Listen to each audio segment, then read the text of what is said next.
오늘 3부에 오신 여러분을 주님의 이름으로 축복합니다.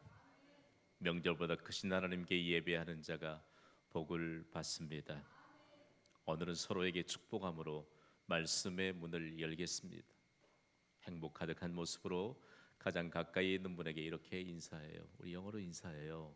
해피 추석. 시작. 이제 한국말로 인사합시다. 행복한 추석 되십시오. 하나님이 모든 것을 주관하시는 줄 믿습니다. 저는 여러분에게 조금 기회가 되면 가까이서 좀 묻고 싶어요. 구원받은 그리스도인으로 사는 우리가 과연 맞이하는 명절 행복한가? 여러분 명절 행복합니까? 어떤 분은 아멘을 하고 화답하시고, 어떤 분들은 잠잠하게 계시고, 어떤 분들은 중간이라고 하려고 그냥 예를 쓰시는 모습이 역력해요. 왜 그리스도인들에게 명절이 행복이 아닌 부담이 될까요? 거의 대부분의 그리스도인에게서 부담이 되는 것은요, 하나님을 향한 예배가 없는 믿지 않는 가족들이 제사를 고집하기 때문입니다. 지금 제가 말하는 것은 조상 숭배적인 제사를 말합니다. 누구든지 예수 그리스도 믿고 구원받은 사람은요, 죽은 조상을 숭배하는 조상적 제사로부터 자유함을 얻어야 합니다. 이번 명절에 드리는 예배를 통해서 여러분의 마음 문이 열려지게 되고 믿음의 담대한 고백이 있게 되기를 주님의 이름으로 축복합니다. 제사는 무엇일까요? 우리가 한글만으로는 기독교에도 성경도 제사를 언급하는 것 같고, 또 우리도 그냥 우리 민족의 고유 명절 때마다 그리고 죽은 조상을 향해 숭배적인 제사도 제사라고 하는데, 여러분 달라요. 성경에 기록하고 있는 성경적 제사는 물론 한자를 빌어서 희생을 받으실 분은 하나님이시거든요. 그런데 한자로 옮길 때 제사 드릴 자에 맡을 사자를 썼습니다. 그러니까 대상이 하나님이십니다. 이것은 인류의 죄를 맡아주시는 예수님의 사역을 미리 예표하신 것이지요. 그래서 우리의 제사는 하나님께 드리는 예배입니다. 예수님이 우리의 죄를 대신 맡아주셨기 때문에 담대하게 하나님 앞에 나와 은혜의 보좌 앞에서 지금 우리가 예배하는 하나님의 백성이 됐거든요. 그런데 흔히 말하는 조상 제사는 달라요. 처음부터 끝까지 대상이 죽은 조상입니다. 그러니까 살아있는 인격체가 아닌 비인격체인 것이죠. 여러분, 비인격체는 살아있는 인격체하고는 교제할 수 없습니다. 믿으시면 아멘 하세요. 대상이 죽은 조상이기 때문에 우리는 이것을 일컬어서 조상적 제사라고 하거든요. 조상을 숭배한다라고 하는 것이죠. 그리고 이것은 십계명 가운데 1계명과 2계명을 어기는 무서운 죄가 됩니다.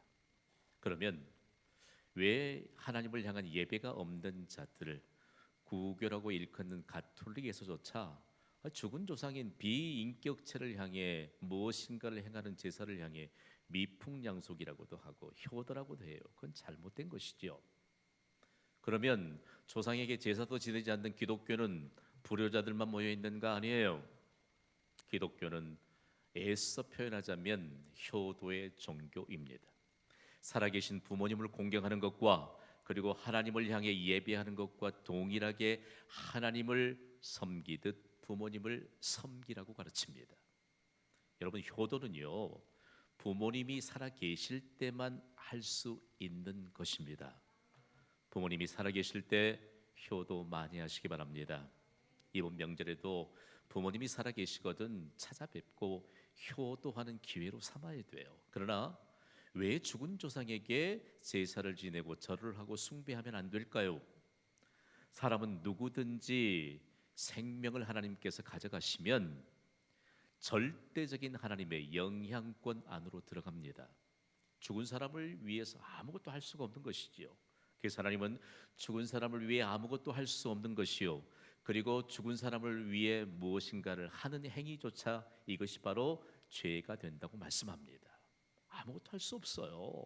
믿든지 믿지 않든지 생명을 하나님이 거둬가시면 하나님의 절대적인 영향권 안으로 들어갑니다. 그러므로 우리가 하나님의 주권을 인정할 때 살아계신 부모님께 효도 많이 하세요. 우리 익숙하게 들어왔던 내용 가운데 살아생전에 효도 안 했던 사람들이 부모님 돌아가시면 제사상 상다리가 부러지도록 차려놓는 그분들 대부분 효도 안 한 분들이 가능성이 커요. 중요한 것은요, 우리가 하나님을 믿는 하나님의 백성이면 이번 명절에도 여러분 무덤 앞에서나 차례상 앞에서 피할 수 없는 이런 상황들을 맞이하게 될 것입니다. 그런데 어떻게 해야 될까? 저는 계속적으로 경신교회와 함께 더불어서 명절보다 크신 하나님을 13년 동안 선포해 왔어요.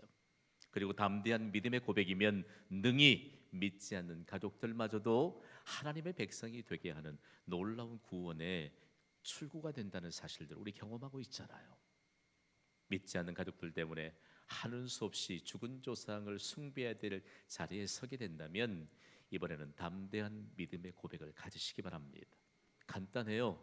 나는 예수님을 믿는 사람이므로 절하는 대신 기도하게 해주십시오. 여러분 생각해봐요. 믿음의 고백으로 나아가는 자들에게, 그 가족들에게 누가 함부로 하겠어요? 대신에 우리에게 이와 같은 믿음의 심지, 믿음의 고백이 있는가라고 하는 것을 우리는 기억해야 할 것입니다. 여러분 명절에 가족들이 모이는 것, 이것을 이끌어서 명절의 순기능이라고 하거든요.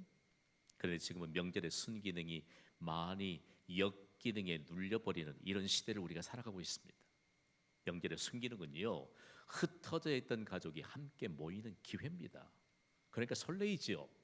흩어져 있는 가족들이 함께 모이기 때문에 이 명절의 순기능이 얼마나 중요한 이 국가적인 동력이 되는지 모릅니다.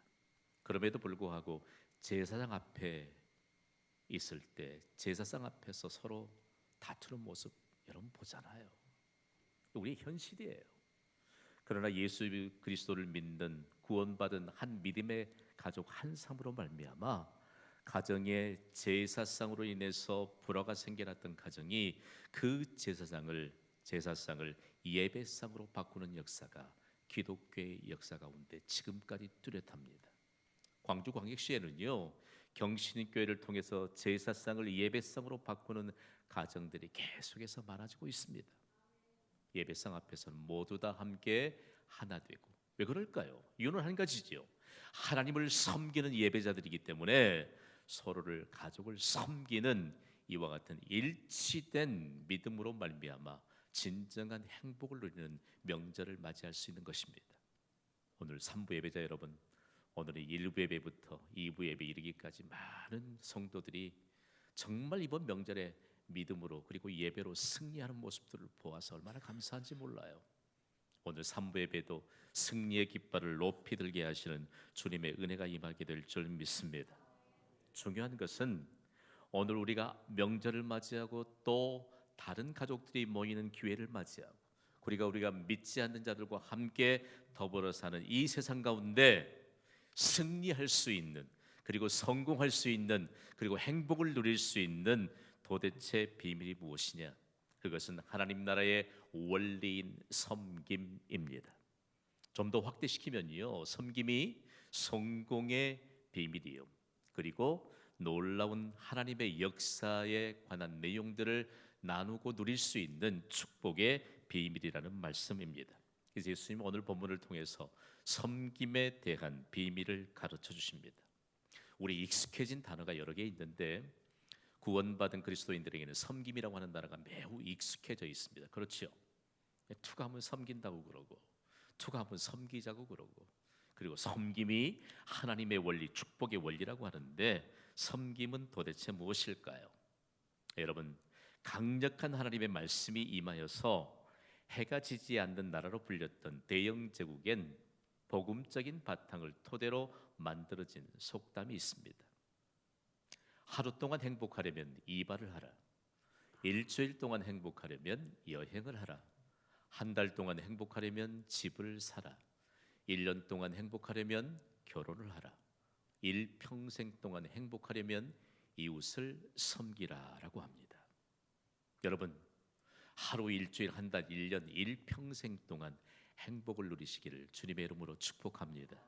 그 비밀이 섬김에 있습니다. 만약에 우리가 아무리 행복을 누리고 싶어도 섬김이 없다면 그건 불완전한 한 인격체로 이 땅에 존재하고 있는 우리의 관계는 삐걱거리게 되어 있습니다. 말씀의 문을 좀 엽시다. 제가 당신을 섬기겠습니다. 시작. 왜 이렇게 시원찮습니까? 오늘 예수님이 섬김에 대해서 말씀을 하시는데 그 배경이 매우 흥미롭습니다. 우리 그냥 지나쳐서는 안 됩니다.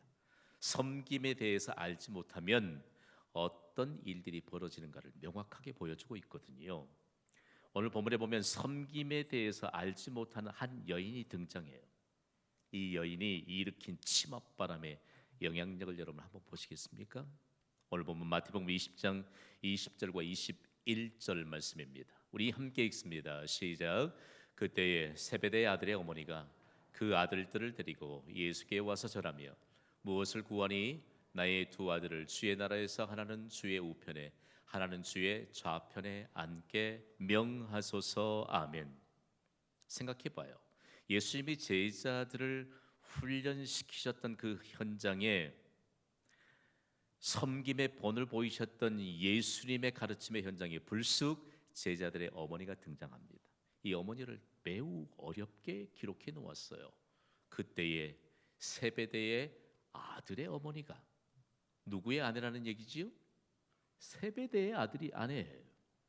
그러니까 미스터 세베대, 미세스 세베대.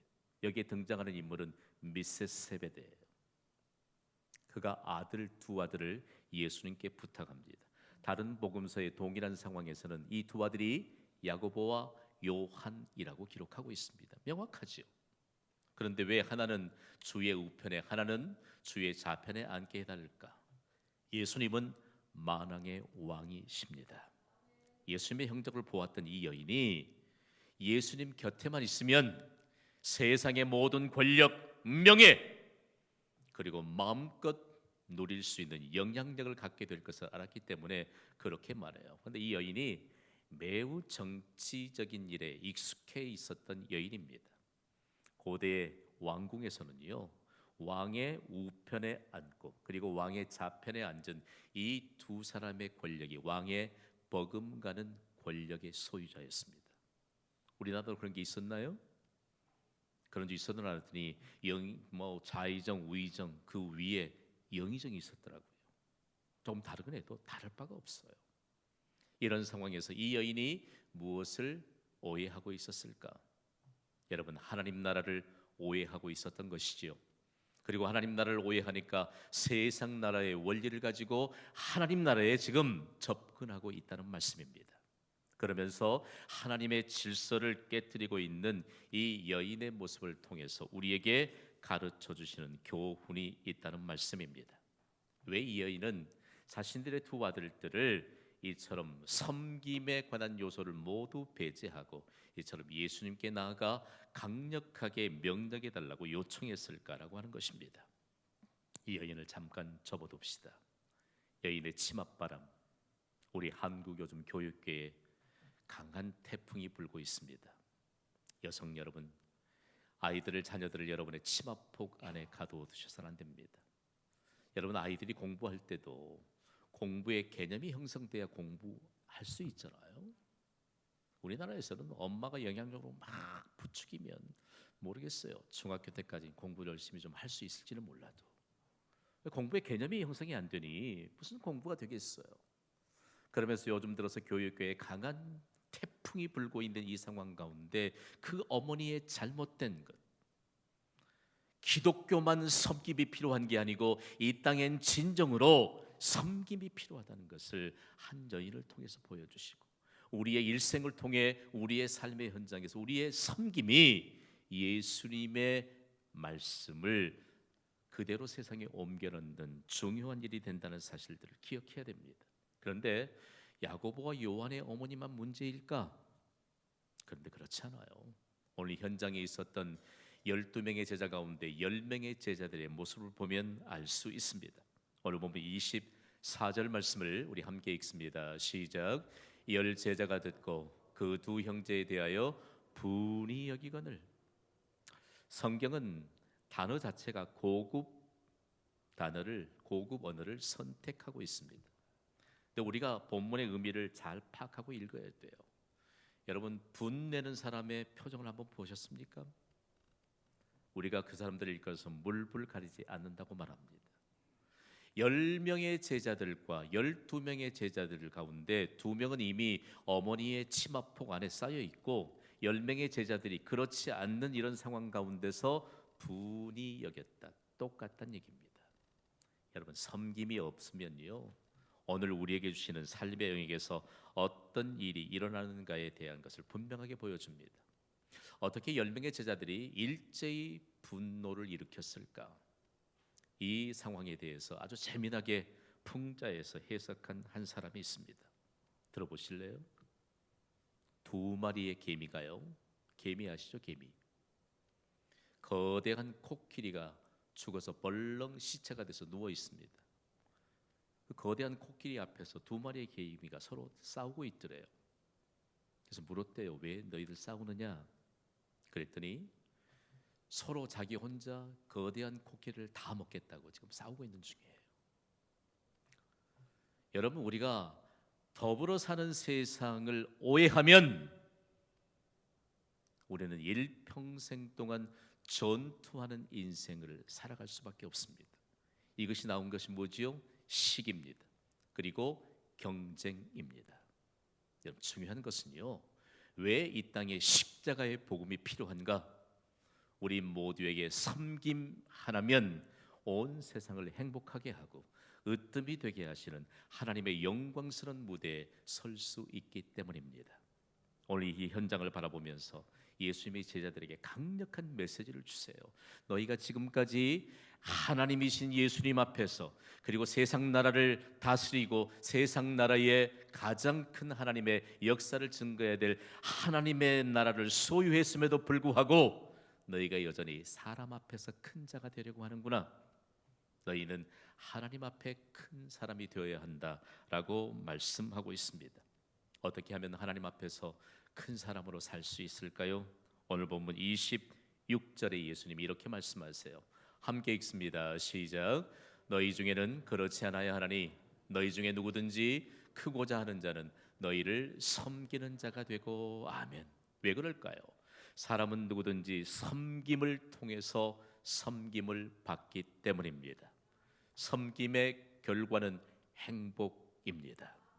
여러분, 일평생 행복의 열매를 거두는 섬김으로 나아가시기를 주님의 이름으로 부탁을 드립니다. 그래서 예수님이 연이어서 27절에 이렇게 말씀하세요. 읽습니다. 시작. 너희 중에 누구든지 으뜸이 되고자 하는 자는 너희의 종이 되어야 하리라. 아멘. 성경이 여러 단어들을 선택해서 기록하고 있습니다만 종이라고 하는 단어, 우리 좀 개념 정리를 해야 돼요. 여러분, 우리의 주인은 하나님이십니다. 우리는 하나님의 종입니다. 이것이 수직적으로 하나님과의 관계에 있어서는 내가 하나님을 주인으로 인정한다라고 하는 입장에서 종이라고 하는 단어를 하나님이 우리에게 주셨습니다. 수평적으로 우리가 서로 종 노릇한다라고 말할 땐 우리의 주인 되신 하나님을 섬기듯이 그렇게 서로를 섬긴다는 의미입니다. 우리말에 아무리 헤아려 봐도 이 일들을 어떻게 조금 명확하게 좀 획을 긋고 설명할 수 있을까? 수직적인 하나님을 경배하는 자들에게 수평적으로 서로를 섬기는 종노릇하게 되는 이와 같은 섬기용하는 내용들을 이렇게 예수님이 옮겨 놓으시면서 명확하게 설명해 주세요. 오늘 보면 28절은 이렇게 기록하고 있습니다. 함께 읽습니다. 시작. 인자가 온 것은 섬김을 받으려 함이 아니라 도리어 섬기려 하고 자기 목숨을 많은 사람의 대속물로 주려 함이니라. 아멘. 아니, 하나님이신 예수님이, 스승이신 예수님이 섬김을 받아야 되잖아요. 그럼에도 불구하고 예수님은 섬김을 받으러 이 땅에 오시지 않고 오히려 자기 목숨을 많은 사람의 대속물로 주기 위해서 오셨대요.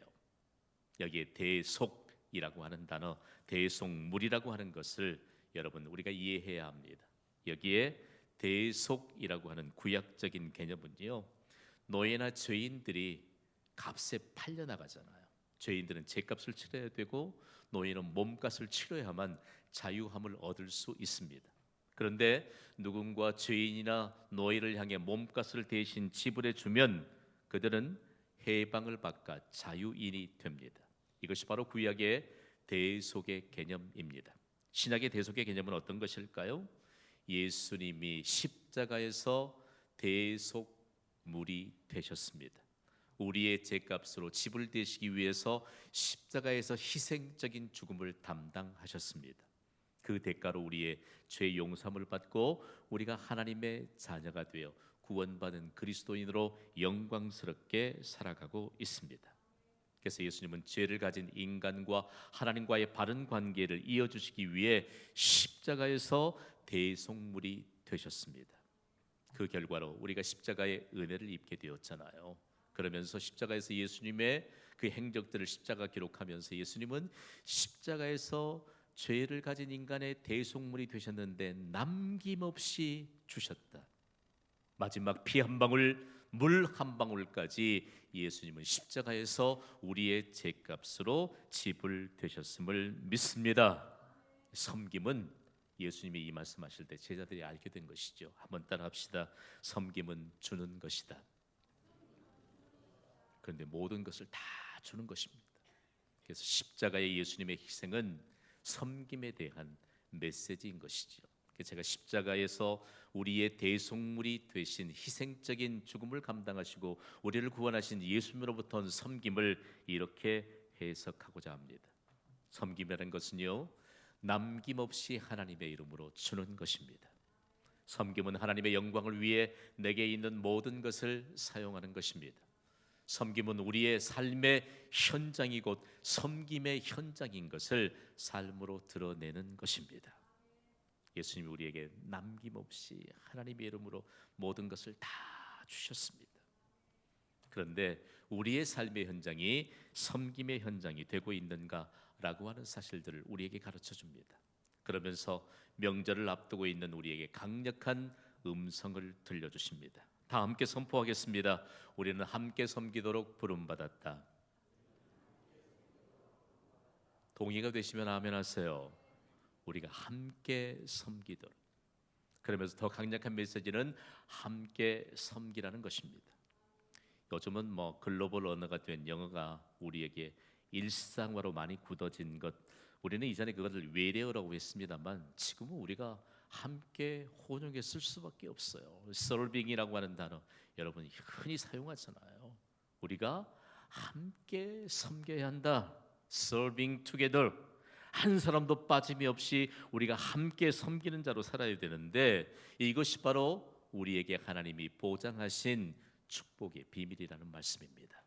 그렇다면 함께 섬긴다고 하는 것은 개인이 아닌 단체, 그룹을 이루어야 된다는 것입니다. 그래서 오늘 영어 단어인 개인이 아닌 단체, 그룹을 뜻하는 팀이라고 하는 단어를 통해서 우리가 한 팀을 이루어 함께 섬기는 필수 요소가 무엇인가를 나누기를 원합니다. 먼저 서로에게 이렇게 축복하시지요. 우리는 한 팀입니다. 시작. 한 팀이에요. 우리는 절대로 개인으로 존재할 수 없습니다. 우리는 한 팀으로 존재하면서 함께 섬기는 자들로 살아가야 합니다. 영어 단어의 그룹 그리고 단체를 의미하는 팀이라고 하는 이 단어에 네 가지의 요소가 담겨 있습니다. 먼저는 트러스트, 신뢰입니다. 다음은 엠퍼시, 바로 공감입니다. 다음은 어코모데이션, 배려입니다. 마지막으로는 미션, 바로 사명, 곧 목적인 것이지요. 그렇다면 첫 번째 요소인 신뢰를 한번 살펴보시기를 바랍니다. 여러분, 신뢰라고 하는 것은 과연 어떤 것일까? 신뢰는 서로 각기 다른 사람들을 하나로 붙여주는 감정적 접착제입니다. 여러분, 우리는 하나님을 신뢰합니다. 하나님을 신뢰하듯이 서로를 신뢰하는 자가 복이 있습니다. 서로 하나 되게 하는 감정적 접착제인 신뢰가 없이는 우리는 팀을 이룰 수 없다는 사실입니다. 여러분, 팀을 이루지 못하는 사람들을 보면 이 감정적 접착제인 신뢰가 결여되어 있습니다. 다음으로 우리에게 두 번째 요소는요, 공감입니다. 여러분, 공감이라고 하는 말을 다른 말로 표현하면 감정이입으로 표현할 수 있습니다. 서로 공감하지 않고 신뢰할 수 없습니다. 모든 사람은 공감을 필요로 합니다. 그래서 그 성경은 로마서 12장 15절에 공감에 대해서 이렇게 말씀하고 있거든요. 함께 읽습니다. 시작. 즐거워하는 자들과 함께 즐거워하고 우는 자들과 함께 울라. 아멘. 다음으로 중요한 세 번째 요소는 배려입니다. 영어 단어의 accommodation이라고 하는 단어는 원래 미 대륙에서 여행을 하게 되면 거점을 떠나 여행하면 그 방대한 대륙에 쉴 곳이 마땅치 않습니다. 그래서 여행객들의 숙소로 배려된 곳의 출발이 바로 호텔입니다. 그리고 모텔이지요. 그런데 미국에서 가족이 여행을 하면서 함께 하룻밤을 머물면 아침에 호텔에 마련된 카페테리아에 내려가면 아침 식사 다 준비되어 있거든요. 식사하고 나서 숙박비 지불하면 대접받았다는 생각이 듭니다. 뭐 우리나라 입장에서 보면 거의 공짜지요, 뭐. 여러분, 왜 그렇게 배려할까요? 대단히 우리가 한 팀을 이루는 데 있어서는 배려해야 합니다. 미국인들의 가정에 가면 가옥 구조 자체가 자기들이 기거할 만한 충분한 방을 가지고 있습니다. 그런데 평상시에 잘 쓰지 않는 배려된 방이 하나 있거든요. 그것이 바로 어코모데이션이라고 일컫는 게스트룸입니다. 다른 집에 손님이 방문하게 되면 자신들의 안방 보여주는 사람 나 별로 못 봤어요. 안방은 정리 안 돼 있잖아요. 그죠? 활동하면서 뱀 허물 벗듯이 허물 남겨두고 와서 아마 안 열어줄 거예요. 그러나 게스트룸은 항상 자랑스럽게 열어줍니다.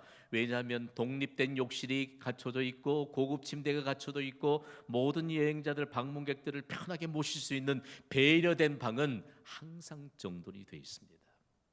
여러분, 교회가 한 팀을 이루기 위hen 새 가족을 위해 모든 성도들이 배려해야 합니다. 배려가 있는 교회는 성장하게 되는 하나님의 장엄한 역사를 펼쳐가게 될 줄 믿습니다. 중요해요. 누구에게든지 배려해야 돼요. 우리는 서로를 향해 배려하도록 하나님이 한 팀을 이루게 했다는 사실을 기억해야 할 것입니다. 그런데 중요한 것은 교회의 모든 봉사자들은 배려하는 사람들이거든요. 그런데 기독교의 역사에 보면 배려하는 자들이 풍성한 하나님의 복을 받습니다. 다음으로 네 번째 요소는 미션입니다. 사명인데 그 사명은 목적인 것이죠. 하나님이 경신교회를 세우신 목적이 무엇입니까, 여러분? 우리가 한 팀을 이루어 시대를 섬기고 이웃을 섬기고 서로를 섬기고 더 나아가서는 우리의 가정에 속해 있는 가족들을 섬겨야 합니다. 실제적으로 우리에게 복음을 전했던 미국 교회 성도들은 가정의 테두리 안에서 어린 자녀들을 잘 섬겨줍니다. 그 본을 보고 자라는 아이들은 어린이 돼서도 잘 섬기는 사람으로 그렇게 살아갑니다. 여러분, 오늘 우리에게 강력하게 예수님이 말씀하시는데 오늘 이 섬김에 대한 필수 요소를 마음에 간직한 우리에게 강력하게 도전해 주십니다. 저와 함께 선포해 보겠습니다. 섬김의 즐거움을 회복하라.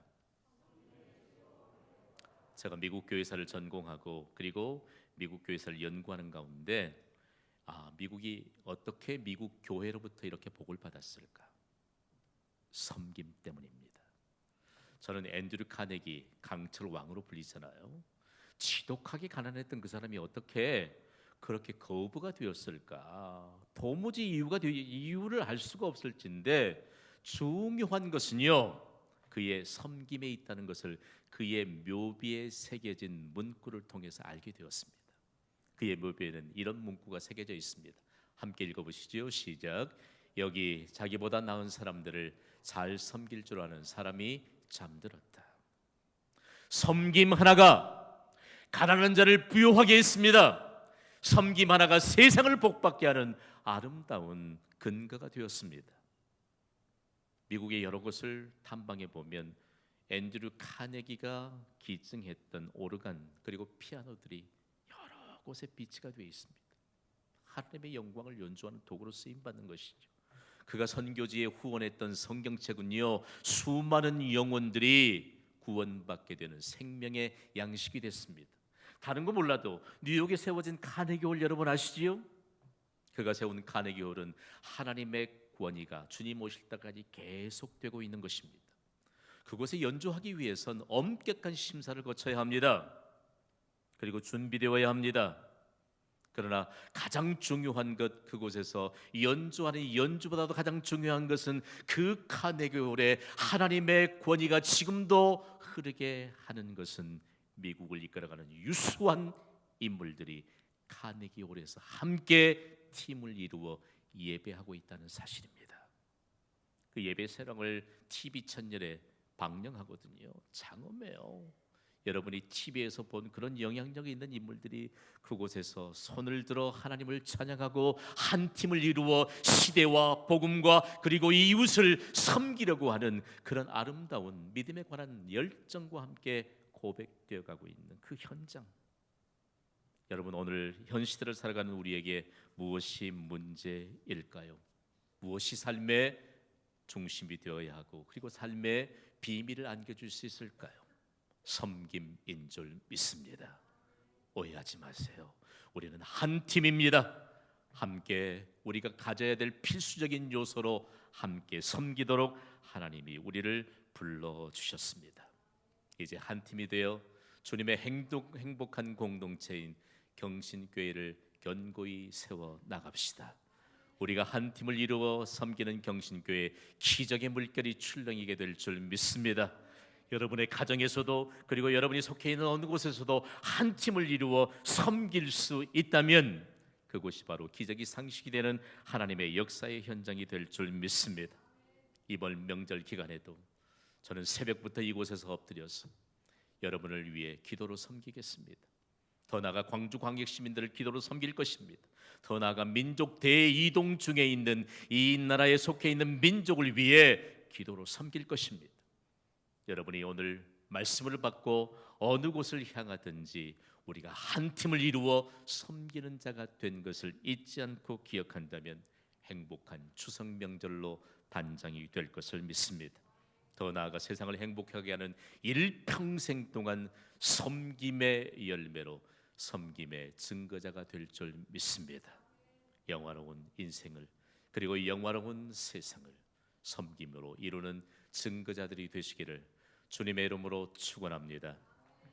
이 시간 기도할 것입니다. 우리는 함께 섬기도록 부름을 받았습니다. 우리 함께 행복한 삶의 현장을 일구어가는 섬김의 증인들이 되어야 합니다.